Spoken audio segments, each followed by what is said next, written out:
Hello, everyone. My name is Adrian Battle Marston, and welcome back to another episode of TU Stories.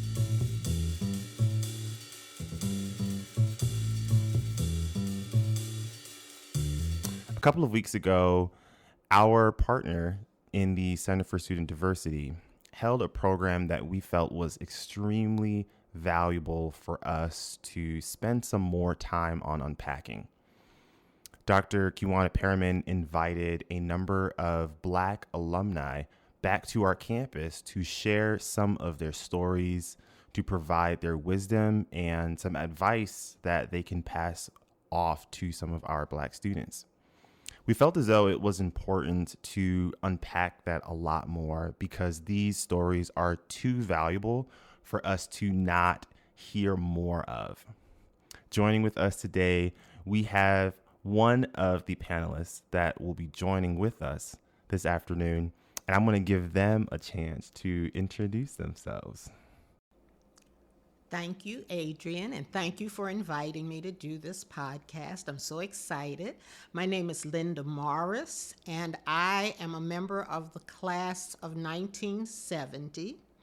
Actually, I was supposed to come out in 69, but I went to summer school, so I consider myself the class of 69, but officially, I'm the class of 1970.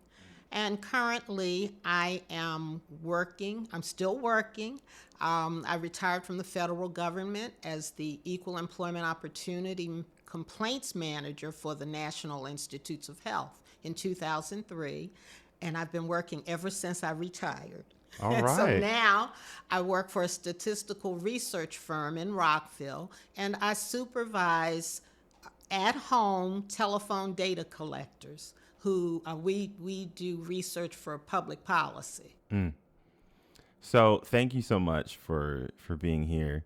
And I've got a lot of questions that I want to ask. And I am certain that people here are going to have a lot of joy with some of the stories you can share with us. But before we get into some of the things we've probably talked about a little beforehand, I really want to know, campus has probably changed a lot. Yes. Physically, since the last time that you were here. What was campus like for you? I know we can talk a little bit about like socially what that was like, but more like geographically, right? Okay. How big was it? It was a much simpler campus to negotiate.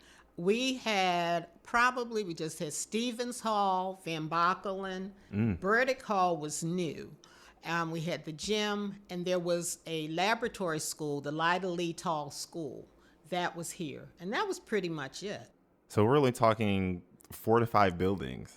Right, just on the corner of York Road. Everything you saw Stevens Hall from York Road, and everything else was pretty much hidden behind there. Wasn't much more. So where did you all socialize? Like, where did you hang out? Like now, students I would say the Union. That's where most students are. We had what was called a student center, and if I remember correctly, that was in the basement or somewhere in Stevens Hall. Really? Yes. It was a place where we could go. We had tables, and you could get burgers and fries, any kind of fast food. Yeah. You could study. They had a TV room. I remember watching one of the soap operas just started when I had started. I can't remember if it was Days of Our Lives, I think. So everybody wanted to watch that. I gotta say, I actually did not know Days of Our Lives went back that far. I think it was. Now I'm saying that, but it was one of them, and I'm pretty sure it was Days of Our Lives. I mean, it sounds right. I know it's been on for a while. Now, what was that like for Black students? Because I know there weren't that many of you all at that time. Where did you all sort of hang out? We didn't hang out. Let me back up. Yeah. The student center probably was a place where we would meet up. Gotcha. But we might meet outside. We would schedule some place to meet outside if the weather was good, or maybe in another part of a building. The reason I say that is because when we we really weren't that welcome when I first came in 1965. And well, I say that because when we would go to the student center, when we would sit at a table, the white students would get up and move. And so that let us know that we really weren't that welcome there. So once we got used to that, we started using it to our benefit. So if we wanted to hang out, we'd send somebody ahead who was out of class, have them sit down so they could have the table for us. So And they knew no one was going to come sit with them. right, exactly. And we would they would, because it was crowded, it was small, so it would always be crowded. Yeah. There were never empty tables. So we would send somebody to sit with the white students, and they would get up, and then we would be able to And that's just meet yours for the together. keeping. Yes. It's sad, but that's how it was. It's somewhat effective, though. Strategy. Yeah. Now, you shared a lot of some fond memories, some not so fond, and we'll get to some of those later on. But I want to talk about the time you rang the bell for graduation. Now, I didn't ring it. I was counting the rings. Okay. All right. Now, my sister Judith was in the centennial class. The class of 1966 was the centennial class for Towson. And there were 30 of us black students, and we all knew each other. So one of the students, Calvin Jones, many of the black students were on what was called, then it was called work study. I don't know what it's called now. So he was on work study, and they would call Calvin for all sorts of odd jobs. So I had come to campus that day, the day of graduation for the 1966 class. And we had gone to church because the graduation was on a Sunday, and the graduations were held, I think it was called the Glen. It was the woods behind Stevens Hall. It was kind of like a quad, and so they held graduations there at that time because the classes weren't that large. So as I was, and I had my own car, so I had come separate from my family. And so when Calvin saw me, now I was coming from church, I had on a white linen dress, I had on a white roller brim hat with the hat that was turned back, and everything you'd have on to come from church. And Calvin comes up and he said, look, they've asked me to ring the bell 100 times for the graduation. He said, I don't have a problem with that. He said, but I cannot ring the bell and count at the same time. Would you help me out? And so I said, sure, not really thinking what that would mean to do. And so we proceeded to go to the bell tower. And Calvin knew, he must have been up there before. He knew how to get up there. And the moment that he pulled down, there are steps that you pull down. And the moment that he pulled those steps down, and I looked up and saw dust and some cobwebs, I said, oh, this might not do well for my white dress. But I went up, climbed those steps, and then there was another ladder, some steps and ladders to climb. Then the worst part were these rungs they had on the wall, the last steps up to the tower. You had to climb on these rungs that were only about that far out from the wall, and it was hard to get your feet on them. So I had to take my shoes off and had my stockings on, and I'm climbing the rungs and didn't run my stockings. And we got there, and so I counted, and I was able to look out at the view. It's a spectacular view. And we made it, and Calvin joked about the Hunchback of Notre Dame and Quasimodo and Esmeralda. And then he was saying, because as I was looking out over the crowd, he said, the Statue of Liberty has nothing on you. And so that was a spectacular line. If only Calvin and I were that kind of couple. We were just friends, but I loved the line. You shared how there's only about maybe 30 black students and about 3,000 white students. Yeah. Mm-hmm. And on that small campus, you just sort of naturally have to kind of stick together or look out for each other. Yeah, there were people here who were friendly, and people made friends, but the larger part of it was it was a cold campus. It was not a warm environment. You felt as though, well, that they were saying, we legally have to have you here, but we really don't want you here. Yeah. And you felt that not just from students, but maybe some faculty and staff. Faculty, yes, I did. This sort of reminds me of one of the other stories you shared, where you were a part of a play. And I think this was from Dionne Warwick. Well, no. Well, Dionne Warwick was Homecoming. Oh, okay. Yes. Yes, with Dionne Warwick, we had come to Towson had money, so they could get good entertainers for Homecoming. So the first year they had the Platters. Yeah.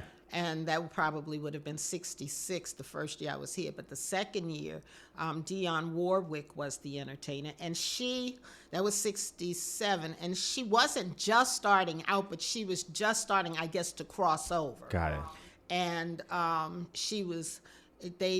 the group that brought her, the Homecoming Committee, I guess, I think most of them were white. And I guess the problem was that she was a black person, and they thought they needed a black person to assist her. That's what I'm thinking, because I wasn't even on the committee. I never joined any committees while I was here. Yeah. So, but we were there, and they happened to ask me, or ask, not me, but ask the group I was sitting with, we need someone to assist Miss Warwick. Would anybody want to do that? And I must have raised my hand because I got the job. Yeah. And I went and I met her, and she was a petite person. And she had on all black. She looked like Little Cat, because her hair was short. She was pretty. Yeah. And she was nice. She wasn't arrogant at all. So I told her what I was there for, that I was assigned to assist her with anything she needed to get dressed for her performance, because she performed in a beautiful white sparkling gown. But she had just pants and slacks and a black top and black slacks when I saw her.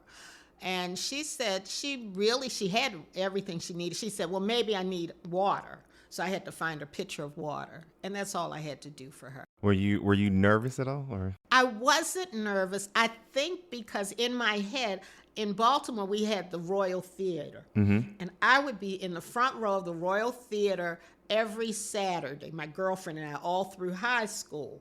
So it was almost like I thought I was a celebrity too. So I'm just assisting her. But no, I wasn't nervous. And you also were in a play. I think this is Whitney LeBlanc. Yes. Mr. LeBlanc was the first black teacher here at Towson. I was so glad to meet Mr. LeBlanc. I was so glad he came.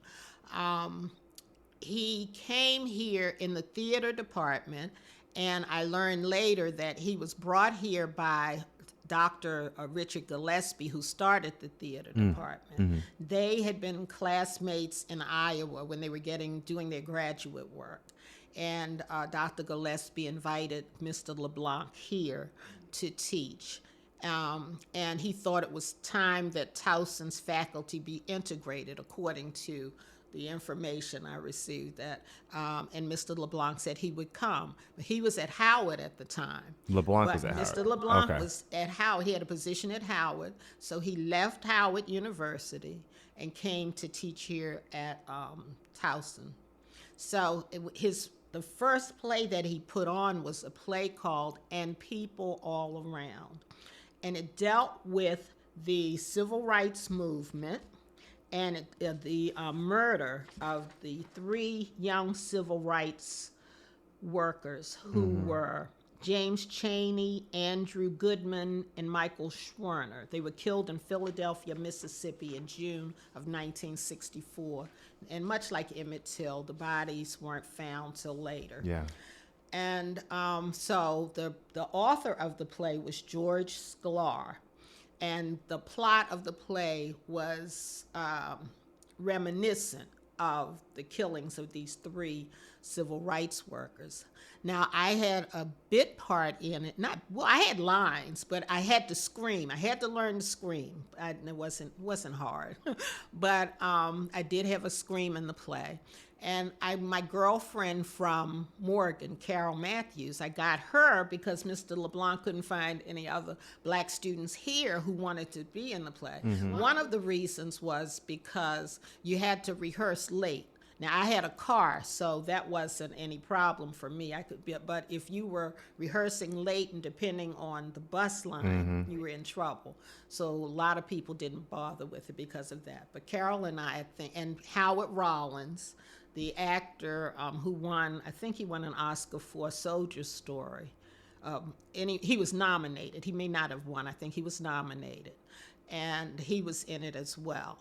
So when the play, I learned through, and what I learned is through the oral interviews that are in the archives here. I want everybody to look at Mr. LeBlanc's oral interview. That's his oral history. It's a very important interview. So he was saying that a day before the play was due to go on, we ran it a whole weekend. The day before it was due to go on, President Earl Hawkins called Mr. LeBlanc and Dr. Gillespie to his office. And in his office were men from the FBI. And the FBI had informed President Hawkins that they had intelligence that the Ku Klux Klan was planning to protest the play. And so, of course, they didn't know how involved that protest would be. And President Hawkins asked Mr. LeBlanc and Dr. Gillespie to call the play off. And Mr. LeBlanc said he was not going to call it. He put a lot of work into that play. We all did.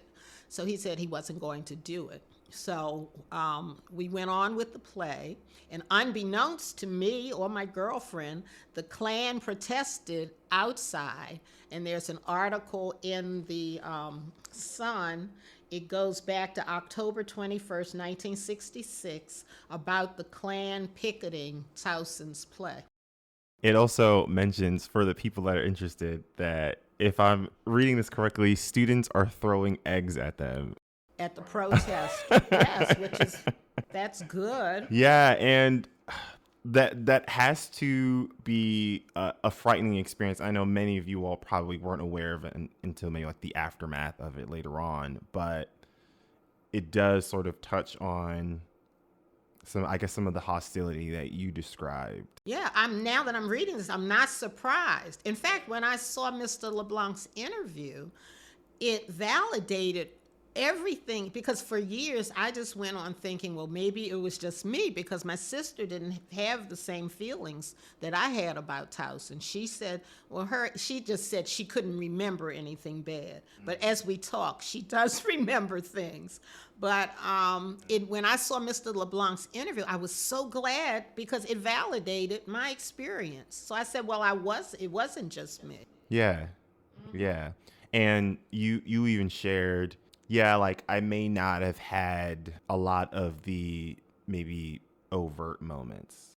Right. Racial slurs. Nobody called me anything. No slurs or anything like that. But it was just the coldness. And I had incidents where two professors, well, at least two, I'll put it that way, said things that were unwelcome. And I don't, unwelcome in terms of their racial, the environment it created racially. I had a class in the history and geography of Maryland, and there were two professors, a history professor and a geography professor who taught it.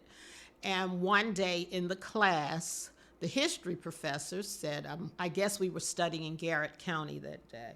The history professor said, there are 8 Negroes in Garrett County. 4 of those are in jail. Now, I'm the only black person in that class, so I got to be like 18 probably at that time, 18, no more than 19 hearing this. You're the only one in a class of maybe 25 or 30 people. how does it make you feel? And so I'm just trying to process it. I don't even remember what else was talked about that day. Just Yeah. trying to process why he felt he had to say this. Mm-hmm. Then on another occasion, the professor who taught the geography part of that class saw me sitting in the hall and came up to let me know that Negro students don't do well at Towson because they generally flunk out in the humanities. I mean, what are we talking about? English, history? What's hard? I would see if it said science or math, but the Yeah. humanities, they flunk out in the humanities.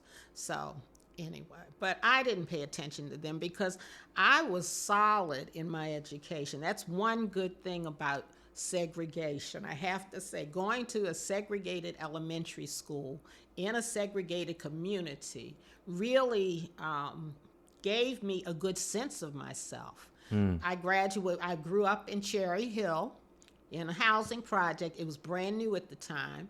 And so it was a wonderful community. All our teachers were Black. Yeah. So they expected us to perform. It wasn't like, oh, look what they can do. It was like, you'd better be doing that. That's such an interesting way of like a new perspective on how to view segregation. That all the flaws in all, what you're sort of describing is, yeah, but at least we had each other, and the idea, and you were validated right, all the time. Exactly. Yes. You didn't have to worry about, the sort of subtle comments. Yeah. And you don't have to like find yourself worrying about, am I going to struggle with this professor because he's not going to really understand the weight of some of the things that he's perhaps saying and how that may affect how comfortable I am in his classroom.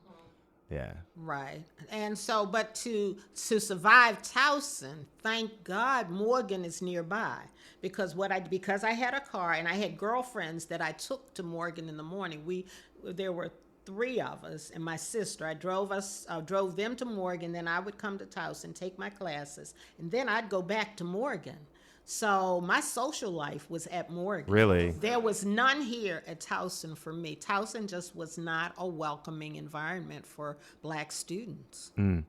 And I want to talk a little bit about something that sort of happens in that time period, and that is the death of Dr. King. Yes. And what was that like for you all on campus? Like, how are you processing that? And Well, I remember the day after, I guess it had to be the first day that we came back to school, and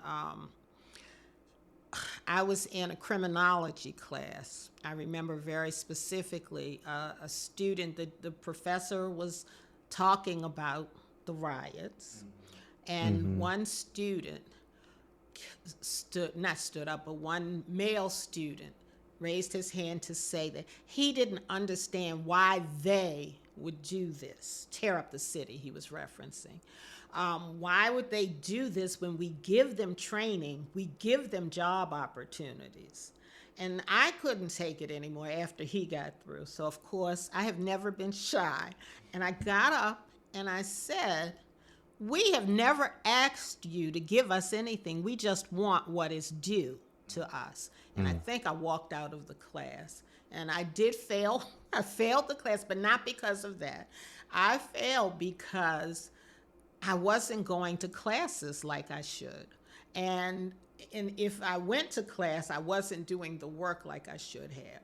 So in my sophomore year, that's why I was so glad to see Mr. LeBlanc. He was a lifeline for me. Yeah. In my sophomore year, in those days, they sent your grades to your parents. oh, so there's no hiding it. No. Those grades went to my mother, and I was on academic probation. I had a 1.0. Now, I had done pretty good the first year. I had a wonderful English teacher, and I got A's for English composition. I always knew I could write. I had always, I had been supported that way, and I always had a good education. The Baltimore City schools at that time were very good. I went to Garrison. When I left my Black school in Cherry Hill, I left going to Garrison in junior high school in a 2-year accelerated program. So, and then I went to Edmondson High School in the college preparatory program and graduated ninth in that class. And both of those schools had been, they were all white schools. And so Garrison was more integrated, I would say, than Edmondson, because Edmondson was built in 1959, and by the time 1965 came, a lot of white flight had occurred. So it was at least 50-50. It may have been 60-40 white. Yeah. So I was grounded in my academic skills. That's what I was saying. Yeah. So I had done well coming in. I hadn't expected that kind of treatment, but by the time you go through that for a year, it works on you. Yeah, it takes a toll. It does. Yeah. That sort of leads into, I guess, our final question here, because while amazing work that we've done over the last 40 to 50 years, there's still some resemblance of similarity in some of the things you're describing, that even to this day we hear students sort of share on moments they have with people in the dorm, or moments with a professor, or with a classmate. What advice could you give to Black students on, hey, here is how we endured and made it through, and also some encouragement, some advice on here's how you can sort of make the best out of your time here at Towson? I think the first thing is that you have to have confidence in yourself. If you've managed to be accepted into Towson, know that your academics are solid, and you just know that you belong here as well as anybody else. So to do that first, just be well grounded. Secondly, you need to, after you do that, you need to get out of your own head and reach out to the young people, I would say, of other cultures, because I'm sure they're feeling some of what you're feeling too. Yeah. So just know that other cultures have suffered the kind of treatment and feelings that have been projected onto us.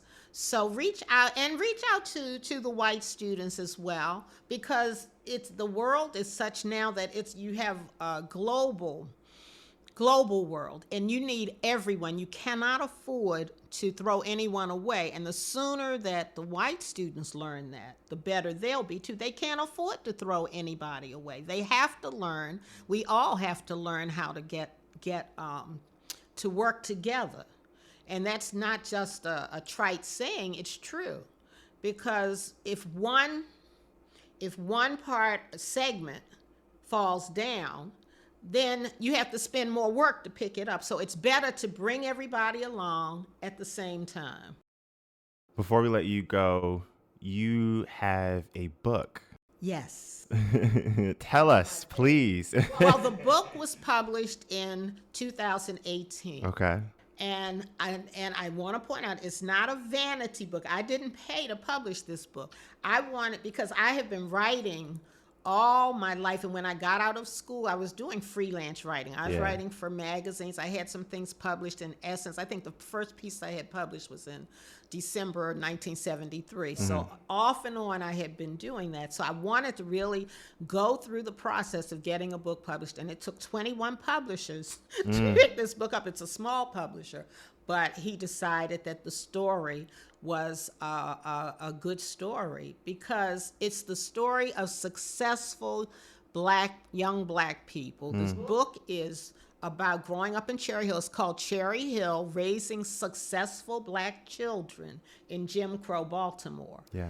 I started out to write the book because I wanted to show white people that race did not always consume our lives. Because in Cherry Hill, as a child, it didn't. And this book is written from the perspective of a child. But the more I researched the book, the more I found out race had actually determined our lives, because race was involved in where Cherry Hill was put, why it's near the smokestacks, the classic smokestacks there, the dump, the incinerator was built on a property with cemeteries. But the people in Cherry Hill thrived until the riots. And after 1968, a lot of cities started just taking their funds out of the city, putting them Yeah. elsewhere. And for Baltimore, they put the funds into the inner harbor. I mean, and so the city started to go down, the Yeah. inner city. We want to encourage you all to please take advantage of this opportunity to purchase this book. We will try to get the info and place this It's in the the caption bookstore. section. The Okay. bookstore has. Oh, Towson's bookstore. Towson's See, bookstore. look at that. Yeah, I don't even have to search it online. You can go right downstairs in the Union and you can purchase it there. Linda, it was such a blessing to have you here and to share your story. And I'm so glad you invited me to tell my story. Absolutely. Adrian. Thank you so much. Thank you all again for tuning in. Once again, if you are interested in having your story told, or if you have references for people that you'd like to share their story, feel free to check out the information in TU Today. And there you will find all the steps to move forward in that process. Thank you all again, and we'll see you next time. Take care, everyone.